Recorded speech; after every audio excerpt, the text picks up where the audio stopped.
Good morning. Glad we're all warm and safe. Hello. So I'm James Haft. I founded PAL Capital, which is a company which has been advising companies from Latin America to seek capital and connections in the United States for the last 15 years. I was lucky enough to partner with Ariel and Gonzalo to create NXTP Labs. And our subject is doing business in Latin America between the United States. We have two really interesting people up here, Patrick McGinnis and Matthew, your last name I don't have. Nobody can. Matthew, a nice guy who I met yesterday, who has a fantastic business called Songpop. So talk about Songpop. So Songpop is it's a game, and it's a music trivia game. You listen to a very short clip of music, and you have to guess who's singing. And it's mostly a mobile game. Also, we're also on the web, but it's mostly on mobile. And we launched the game a few months ago. And I saw the previous presentation about pivoting and going down. And we were a failed company. We raised money from before. And actually, Latin America and especially Brazil saved the company. And I can tell you why later, but this is what happened. And Patrick, about yourself a little bit. Sure. I've been investing in Latin America tech since a long time ago, like 1999. In the first generation, companies like Patagon and Mercado Libre. And then I took a trip around the world doing global emerging markets private equity. But a couple years ago, started my own firm again, and I'm doing some seed investing in Latin America, and also working at the moment with the World Bank on how to sort of support the entrepreneurial environment in Latin America. So I just got back from a long trip to Latin America and saw what was going on across the region. All right, so tell us about the trip. So it was interesting. I, as an investor in NXTP and as a good friend of the 21212 family, I feel like I have a pretty good handle on Argentina and Brazil. But we spent our time in Peru, Colombia, and Mexico. And what I think is interesting is that, if you think about what was going on 10 years ago and what people are investing in, if you opened a company in Latin America, typically, there was no seed investment at all. So you'd raise a Series A based on a business plan. You'd open an office in Miami, Buenos Aires, São Paulo, and maybe one other market, Mexico City. Then you'd spend $5 million building your website, outsourced to the United States. And maybe you'd have a good product that customers would like, but probably not. Some of the people did it right, the Mercado Libres of the world. Some didn't, and I won't mention their names. What you see today is very different. There's a vibrant seed capital environment, starting in Buenos Aires and Sao Paulo, but moving its way up into places like Mexico and even Bogota. You see people who can build product for less than $50,000. You see people that are able to start in a very sort of lean way, as we talked about earlier. The question going forward now is, where does the Series A come from? Where does the Series B come from?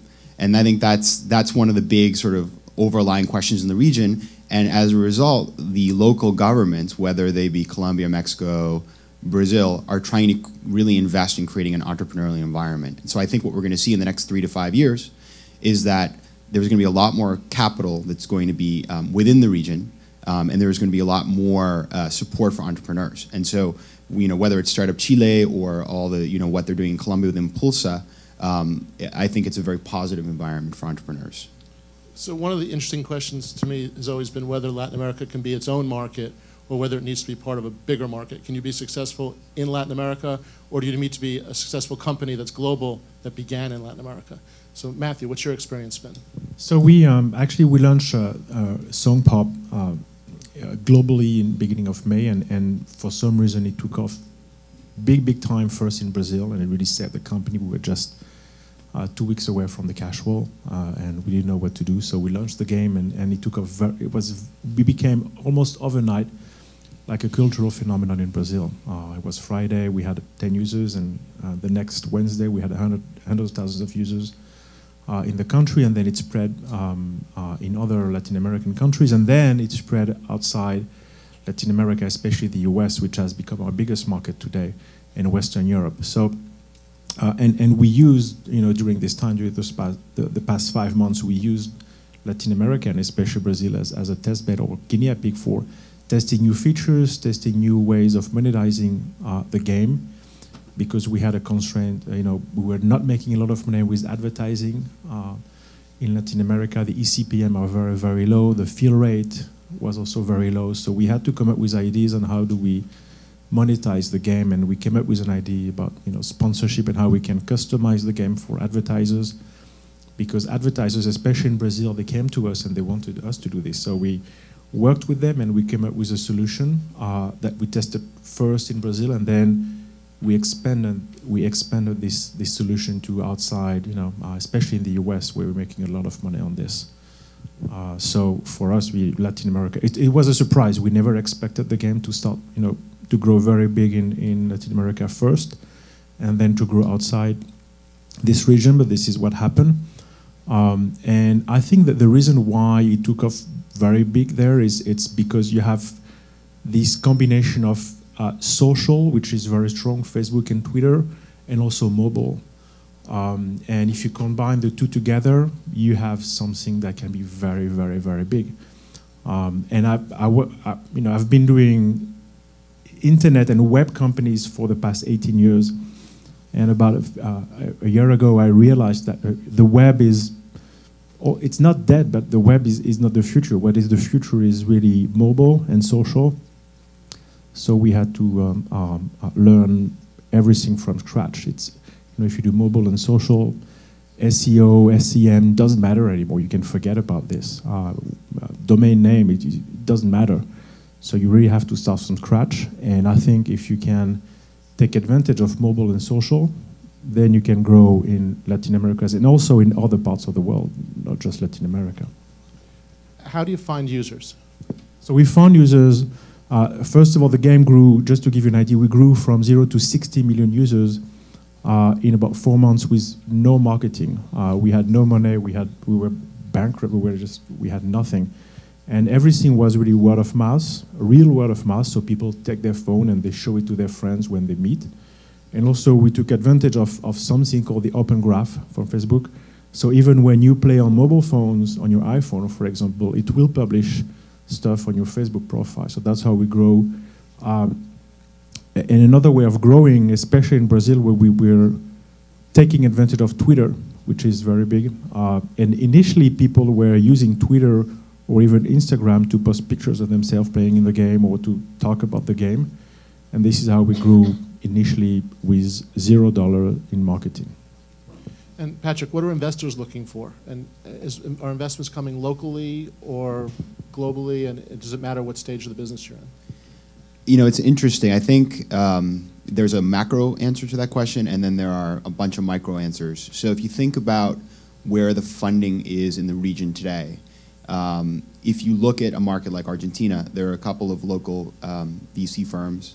There's NXTP Labs, and then there's some angels. If you look at Brazil, you've got groups like 21212, and you've also got a bunch of VC firms that are either local or US that are moving down to Brazil.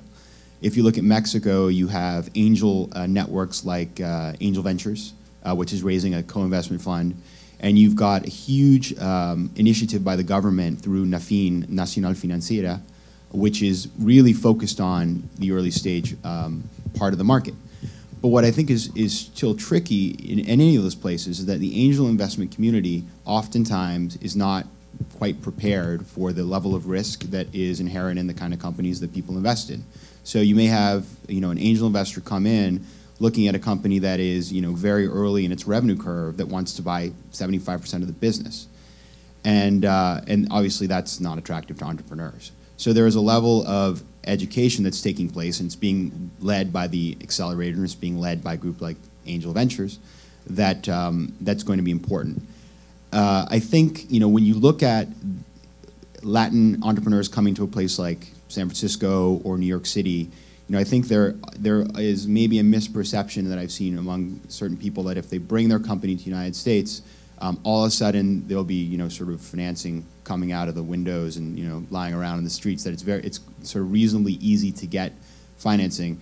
Obviously, those of you who are here and have made the rounds know that that's not true, and that there's a lot of rigor and there's a lot of competition, and that even though there's a lot of capital here, one has to put together a very compelling story.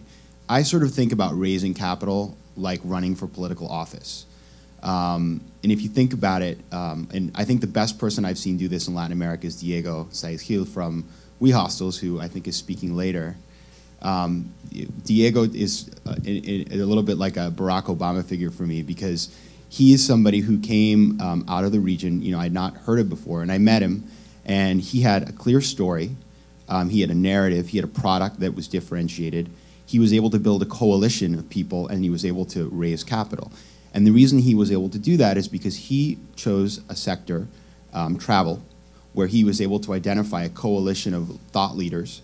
He chose a region, Latin America, where he was able to bring together angel investors who had high credibility. And he was able to tell us a narrative about his product that was very attractive to all of those constituencies.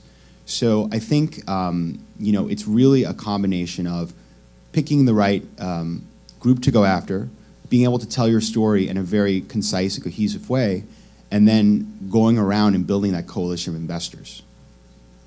I'll vote for Diego also, by the way. So Matthew, did the fact that your early success was in Latin America, did that help you or hurt you in trying to raise capital? Well, we were in a very specific situation. As I said, we're just a few days away from the cash roll, but the fact that we grew very big in Latin America, we were able to get a convertible note from our investors to keep the company afloat. That was great. And now we have a global success, so it doesn't matter anymore. Were those investors European, United States? They were our existing investors, because we were able to show them the traction, the immense traction we were having. And literally within 48 hours, we had the money we needed. And Patrick, do you find the people that are interested in investing in Latin American businesses or businesses that originate in Latin America are the same people who are investing in U.S. internet businesses, or is it a different group of people? It's a great question. I think, I'm not going to be the first person to say this, but obviously venture capitalists in the United States, if they have to get much beyond a couple hours away from their office, they think it's very far. So it's a very local business, obviously. What you are seeing is some of the firms are going down to the region, whether it's the Sequoias or Accels, and they're either spending a lot of time on the ground or opening an office. But that's Series A money. If you look at Sequoia, Sequoia invested in Despegar. Despegar has been around since 1999. It's a great company. It's an established company. They're making their bets right now on companies that are going to be winners, and I don't blame them, because they want to build a successful track record. If you think about in Brazil, the Intels of the world, other groups like that, they're not writing $500,000 checks. They're writing several $1 million checks. So you'll see that the people in the US who are looking at Latin America, at least in the earlier stage things, are typically people either who have a real interest in the region because they understand the region and they can quantify the opportunity, or they're people from the region who've come here and are successful. And there's a number of those people in the room today that are contributing back into the ecosystem because they get it. I think if you haven't had exposure to the region and you've never been there, or you haven't invested there, and you sort of can't quantify the risk-reward curve, it's very difficult to get comfortable unless you have a company that is maybe headquartered but does all of its development offshore. Then you sort of understand, okay, I'm getting great talent, I'm arbitraging human capital, but I'm going after a global audience. And what are the characteristics of companies that are being successful in raising capital or being sold here? I think it's really there's this ongoing discussion that I hear in the community, and whether it's copycats versus new businesses, right? I don't particularly like the word copycat because it sounds really easy, and we all know, I think we've been talking about this morning, it's not easy to build a business in Latin America in several countries, and making a business relevant to a particular market is not easy. It takes innovation, and that shouldn't be downplayed. At the same time, I think the question of will there be native technologies, will the next Skype come out of Latin America? Yeah, it will, and it may be happening right now, but those stories are going to be harder to come by. So I think what people like to see is taking a model that works well and making it in a very defensible way relevant to Latin America, or taking a technology that's very innovative and bringing it outside to a place like the US or Europe where you can really get traction with that. Will there be examples of very innovative technologies that will be very specific to Latin America? Yes, but I think that those will be less common. I also think, personally, my view is that as an investor, I get a lot of comfort from businesses that have been incubated in Latin America by groups like NXTP and 21212. And why is that? Because I know that they've got incredible teams that kick the tires on these businesses for 6 months or 4 months or whatever, how many months it is, but really prepare the entrepreneurs and really make sure that when they raise capital, that the businesses have at least been really put through the ringer. Now, the flip side is you're going to pay more for those businesses, but I'm willing to go along with a little bit of a higher price for a little greater certainty in a region where there is inherent risk. So I think, you know, those sort of factors for me, weighing all those together, are critical. So, Matthew, so the two presentations before us, which were both excellent, both talked about how hard it is to do business in Latin America. You actually were able to launch your business accidentally or however in Latin America. When you start your next business, will you, and I know you're looking to do other games and other platforms, will you focus on Latin America first, the US first? How will you deal with that? I think we approach this from a global basis, and now with, especially on mobile platforms, iOS and Android, you know, it's so easy to distribution has become more and more, you know, frictionless over the past few years, and the way it started for Songpop, I remember I was, you know, if you want to publish your game on iOS, you go to the Apple back office website, and then you check the countries where you'd like to publish the game. And I still remember, like, oh, do we do Brazil or not? I was like, okay, let's try, and I checked the box, and that was it. And I clicked published, and this is how we, you know, grew very, very big. The Google and the Facebook and the Apple of the world, they take care of the collecting money with microtransactions. So I think it's getting, for some businesses, especially mobile businesses, it's getting easier and easier to tackle local markets without knowing too much. We had another issue as well for our game. You know, it's about music, so we knew nothing about the local music market. So instead of, you know, investing a lot of time and money and resources trying to understand the market, we crowdsourced these two players, and we asked players to come and help us build, or we asked them to tell us what kind of music they would like to have in the game. So even initially in Brazil, the game was in English. We had no Portuguese translation, and we had no local music. It was all international music. And then when we see the game pick up, we quickly translated the game into Portuguese and then into Spanish. And also it took us about 2 weeks to build local music playlists or to get local music from players. And literally we had tens and tens of people who were helping us with an online tool to customize the game for the local market. So I think it's getting easier and easier to address global markets. We choose not to open any offices because of what was mentioned. It's pretty difficult, it takes months. Even opening a bank account was difficult. So we chose to, we're based in New York City, and we chose to, you know, cover the world from just one location for now. So you use the existing infrastructure of Apple and Google to overcome the problems of the fractionalization of the market? Exactly, yeah. Interesting. So, Patrick, how important is engagement, having an engaged audience? How does that play in your ability to raise capital and make noise in New York? Yeah, you know, I think one thing that is really critical is being able to tell your story with numbers. Investors are looking for numbers. They like a good idea, they like a great team, but if you're coming to raise capital here and you've been through, you know, a series of product development and you're out there in the market and you're launching and you've been around, being able to show numbers, whether they be users that are really using your product or revenue, as some of the people in this room have, is going to make a huge difference. Obviously, the risk comes way down. And I think that, you know, obviously, not everybody is going to be ready with those types of figures, but it's going to be a lot harder to raise money if you don't have it. The other thing that I just want to throw in here, this is a little consejo that I'll give just based on my own experience, is one thing I see in the Latin tech community, and I think it's in the tech community in general, but I see it more in Latin America, is lack of follow-through by the entrepreneurs in terms of you have a meeting with somebody and then you never hear from them again.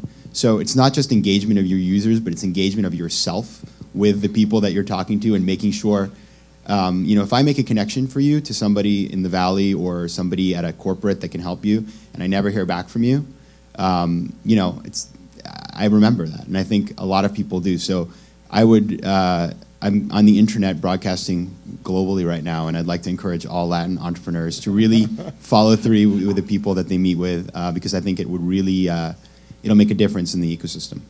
All right, so we're getting the hook in a minute and a half, I'm being told. Are there any questions out there for either of the panelists? And by the way, we can't see anything, so speak up. In the back with the arm up. Oh, yep.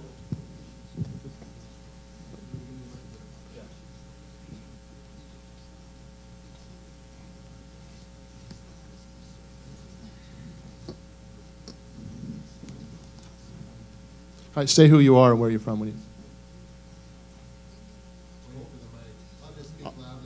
Ralph Ulmer from Twix. For Matthew, congratulations on your rapid user acquisition. Did you expect that? Was that expected? No, I mean, you can dream of it, and this is, everyone is really working for this, but you know, putting this into an Excel sheet, it's very difficult. So we were, you know, surprised and happily surprised, but we could only dream of it. It's impossible to predict this kind of success. I think that almost universal experiences, you dream it and then they'll come. Anyone else? Hi. SongPop is only available for Apple, so iOS, or it's also Android? No, it's iOS, Android, and also on the web, on Facebook. But what drove the expansion, the monetization, was mostly iOS, and especially in Latin America, we were very pleasantly surprised by the level of monetization with microtransaction on iOS. It was very, very, very good, especially in Brazil. Android is very weak, and the web on Facebook was also very weak. So we had to rely on unusual advertising, you know, sponsorship methods, because otherwise it would have made, you know, no money. But in which platform do you have more users? It's iOS. iOS. It's really, we have about more than 4 million players every day, and I would say 60%, 65% is on iOS, and the rest is spread between Android and Facebook on the web. Hi, Matthew. I'm Diego from Jump. Do you think your next games will you always be building your next game leveraging the success of the previous one, or do you think at some point you have to complement that with acquiring users in some way? Or are you acquiring users now, or you're just it's still viral? We don't acquire users because it's very, very expensive.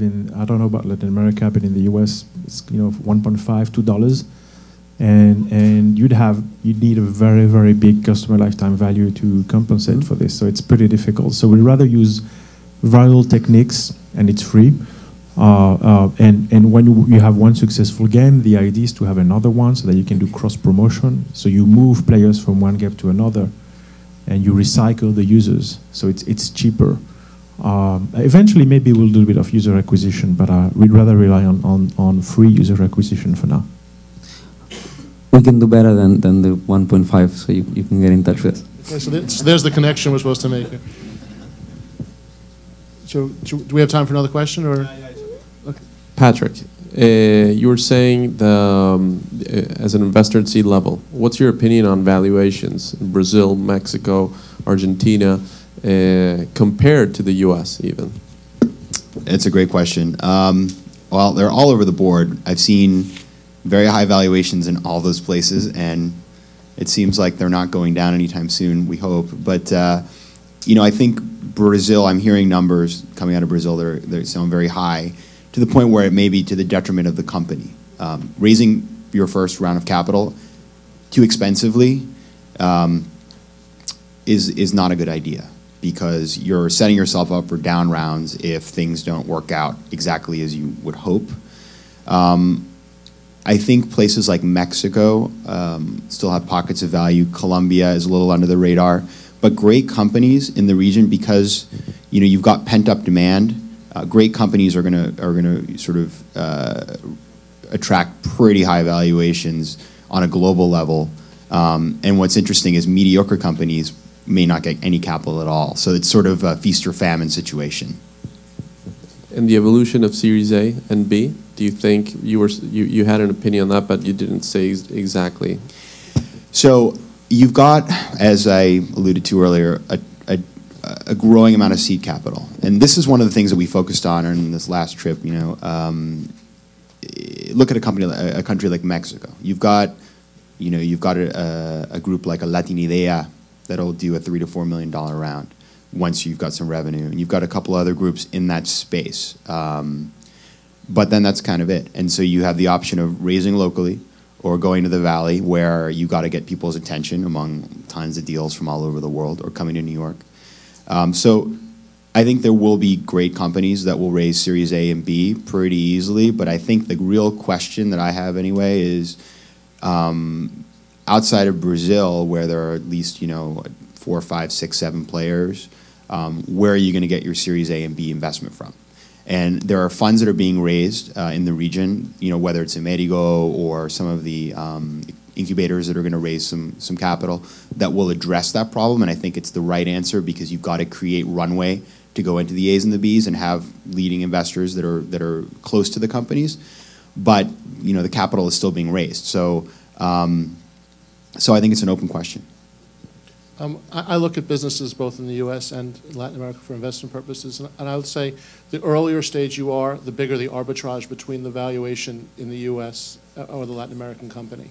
And I think it has to be that way because of the difficulty in doing due diligence and staying in contact with the companies that are not local to you. But as you get engagement and you get traction, then you start to show what the true metrics can be for the upside of your business. And then I think that the gap between the valuations in A or B rounds are smaller than they are earlier in a percentage basis. Okay. Thank you, guys. Thank you very much, Patrick. Thank you, Matthew. Thank you, guys.